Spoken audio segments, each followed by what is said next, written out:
ପୂର୍ବରୁ ଏ ବସୁଧା ଆମର ସ୍କିମ୍ ରେ ଯୋଉ ପାଣି ଟିକେ ଟିକେ ମିଳୁଥିଲା 2 ବର୍ଷ 3 ବର୍ଷ ହେଲାଣି ଅଳ୍ପ ବହୁତ ଯାହା ଆସୁଥିଲା ଏବେ 3 ରୁ 4 ମାସ ହେଲାଣି ବିଶ୍ୱାସ କରିବେନି ଟୋପେ ପାଣି ଆସୁନି ଏଠି। ଲୋକମାନେ ଶହ ଶହ ଲୋକମାନେ ଇଏ ଆମର ଅଲିଆବାଦ ଗାଁ କମ ସେ କମ 2000 ଜନସଂଖ୍ୟାର ଗୋଟେ ଗାଁ।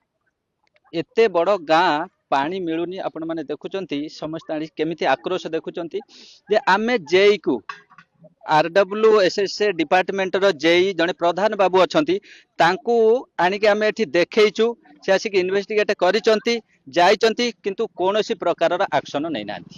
ଆମେ ବିଡିଓ କୁ କହିଛୁ ନୂଆ ବିଡିଓ ଆସିଛନ୍ତି ବିଡିଓଙ୍କୁ ବି ଆମେ କହିଛୁ ଯେ ଅଲିଆବାଦ ଗ୍ରାମରେ ପାଣିର ବିରାଟ ସମସ୍ୟା ଖରାଦିନ ଆପଣ ଜଲ୍ଦି ସମାଧାନ କରନ୍ତୁ ସେ ବି କୌଣସି ଆକ୍ସନ ଏପର୍ଯ୍ୟନ୍ତ ନେଇନାହାନ୍ତି।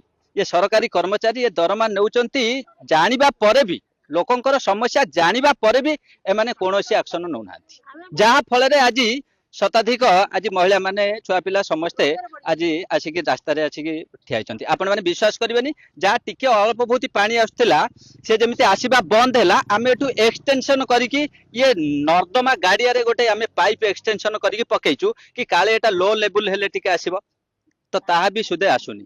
କିଏ ଆଣି ପାଣି ଆମେ 2 କିଲୋମିଟର ସ୍ତ୍ରୀ ଲୋକ ଆମେ ଯିବୁ ପାଣି ପାଇଁ ଛକକୁ 2 କିଲୋ 3 କିଲୋମିଟର ପାଣି ପାଇଁ ଆମେ ଏସି ଆଜି 3 ଥର କି ଆମେ ଏସି ଆସି ନଉଟିକି ଯିବୁ ତାଙ୍କ କଥା ଫୋନ କଲେ ଆମେ କଣ କରିବୁ ତମେ କଣ କରିବ ନା ଆମେ ପାଣି କେମିତି ପାଇବୁ? ସରକାର ଚାକରି କରିଛ କଣ ପାଇଁ ଘରେ ବସିକି ତମେ ଦରମା ପାଇ ସୁଚି ପିଲା ଘରେ ବସିବ ଆମେ କେମିତି ପାଣି ପାଇବୁ? 4 ମାସ ହେଲାଣି ଆମେ ପାଣି ପାଉନୁ ଯାହା କେଜିକି ପାଣି ଆସୁଥିଲା ଏଠି 4 ମାସ ହେଲାଣି ଆମେ ପାଣି ପାଉନୁ ଆମେ କେମିତି କଣ କରିବୁ? 4 ମାସ ହେଲାଣି ପାଇପ୍ ଦେଇକିରି ଯାଇଛନ୍ତି ଏପର୍ଯ୍ୟନ୍ତ କିଛି ନାହିଁ ତ ଭାଙ୍ଗି ମୁଙ୍ଗି ଦେଇକି ପାଇପ୍ ଦେଇ ଚାଲିଗଲେ। ଆମେ ତ ଆଗରୁ ଆମର ଯୋଉ ଗଡିଆ ପୋଖରୀ ପାଣି ପିଇକି ଆମେ ବଞ୍ଚୁଥିଲୁ ଯଦି ପିଇବା ପାଣି ଆମକୁ ଦେଲେ 4 ମାସ ହେଲା ଯୋଉ ପାଣି ଆସୁନି ଆମେ କେତେ ହଇରାଣ ହଉଛୁ ପାଣି ନାଗି ପିଇବା ନାଗି। ଆଜି 3 4 ଛକି 5 ଛକି ଆମେ ଡାକିକି ଦେଖେନୁ ଦେଖ ପାଇପ୍ ଏମିତି ଛିଣ୍ଡି ଯାଇଛି ପାଇପ୍ ଫାଟି ଯାଇଛି ପାଣି ବିଲକୁଲ ଆସୁନି ସାଡେ ସବୁ ପାଣି ଯାଉଛି କେତେ ହଇରାଣ ହଉଛି। ଖରା ବେଳେ ଆମେ 12ଟା 1 ବେଳେ ଆସି ଫୋନ କରିମୁ ଏଠି ବସି ସମସ୍ତେ ଦେଖିବେ କହିବେ ଆମେ କଣ କରିମୁ ପାଇପ୍ ଫାଟି ଯାଇଛି ଆମେ କଣ କରିମୁ ତମେ ଯାଉନ କୋଉଠି କମ୍ପ୍ଲେନ କରିବ ଆମେ କୋଉଠି ଯିମୁ କମ୍ପ୍ଲେନ କରିବାକୁ? ତମେ ଦେଇଥିଲେ ବୋଲି ପାଣି ଆମେ ଆଇଥିନୁ ପାଣି ଆମେ କୋଉଠି କମ୍ପ୍ଲେନ ଆମେ ତମେ ଯେତେବେଳେ ସରକାର ଚାକିରି କରିଛ ତମେ ତ ଦେଖିବ କାହିଁ ପାଣି ଆସିନି ବୋଲି 2 କିଲୋମିଟର ବୁଢା ବୁଢୀ ମାନେ ଏଇ ଦେଖି ଆପଣ ଦେଖ ବୁଢା ବୁଢୀ ମାନେ ବାଡି ଧରିକି ଯାଉଛନ୍ତି ଆଖିରୁ ଲୁହା ଗାଡି ପଡିବ ଯୋଉ ଖରାରେ ସେମାନେ ଯାଉଛନ୍ତି ପାଣି ଆଣିବା ପାଇଁ। ଆମ କାନ୍ଦ ଲାଗୁଛି ଆମେ ଯୋଉ ମାନେ ଗୋଳା କାଖି ବ୍ୟାଗ ନେଇକି ପର ଲୋକ ଯାଉଛନ୍ତି ତାଙ୍କ ବାଇକ ରେ ବସିକି ଆମେ ଟିକେ ଟିକେ ଆଉଛୁ କି ସରକାର କି ଲୋକ ଆମ ସ୍ତ୍ରୀ ମାନଙ୍କ ପାଇଁ ସେ କଣ କରୁଛନ୍ତି ଆମେ କଣ କହିବୁ ତାକୁ? ଆମେ ବ୍ଲକ ଗଲେ ବାହାରିକି ଗ୍ରିଲ ବି ଭାଙ୍ଗି ଦରକାର ପଡେ ଆମେ ସ୍ତ୍ରୀ ଲୋକ ଏତେ ବାହାରିକି ଯିବୁ ଆମେ ତ କଷ୍ଟ ପାଣି ତ ପିଇବାକୁ ପାଉନୁ ଆଉ କଣ ଶୁଣିବେ?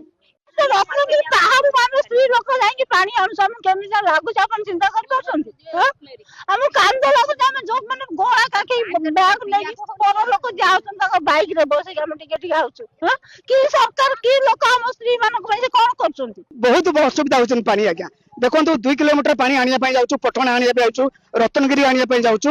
ଏ ସରକାର ଆସିଥିଲା ବିଜେପି ସରକାର ଆସିକି 2 ବର୍ଷ ହେଲାଣି ପାଇପ୍ ଆସିକି ବିଛେଇ ଦେଇକି ଯାଇଛି ତାର କିଛି ଆଜ୍ଞା ଦେଖା ଦର୍ଶନ ନାହିଁ। ଏଠି ଲଣ୍ଠନ ଦେଖାଉଛନ୍ତି ଆଜ୍ଞା ସରକାର ଆସିକି ଲୋକ ଆସିକି ଲଣ୍ଠନ ଦେଖାଉଛନ୍ତି ଆଜ୍ଞା ଏଠି ଆମ ଓଡିଶା ପଇସା ନେଇକି ଗୁଜୁରାଟରେ ଲଗା ହଉଛି ଆଉ ଆମ ଓଡିଶାରେ କଣ ଖଣି ଖଜାନ ନାହିଁ? ଖଣି ଖାଦାନ ପଇସା ସବୁ ଲୁଟିକି ଗୁଜୁରାଟରେ ଲଗା ହଉଛି। ସରକାର ଆସି 2 ବର୍ଷ ପୁରିଲାଣି କିଛି ଆମେ ଏଠୁ ଗୋଟେ ପାଦ ବି ପଡୁନି ଆଜ୍ଞା ଯୋଉଠି ଆଜ୍ଞା କଣ ସରକାର ଆସୁଛନ୍ତି ସେଠି ଆଜ୍ଞା ଗୋଟେ ହୋର୍ଡିଂ କରିବା ପାଇଁ ଆଜ୍ଞା ଲକ୍ଷ ଲକ୍ଷ ଟଙ୍କା ଖର୍ଚ୍ଚ କରିଦଉଛନ୍ତି ସେଇ ହୋର୍ଡିଂ ପଇସା ଆମର ଏଠି ପଇସା ଆମର ପାଣି ପାଆନ୍ତୁ ଆଜ୍ଞା କେତେ ସରକାରୀ ଆଜ୍ଞା ବହୁତ ଅସୁବିଧା ହଉଛି ଏଠି କେତେ ଲୋକ ହଜାର ହଜାର ଲୋକ ପାଣି ଅସୁବିଧା ପାଇ ହଉଛି। ନୂଆ ସରକାର ଆଜ୍ଞା ଆସିଲେଣି ଏମିତି କରୁଛନ୍ତି କଣ କରିବେ?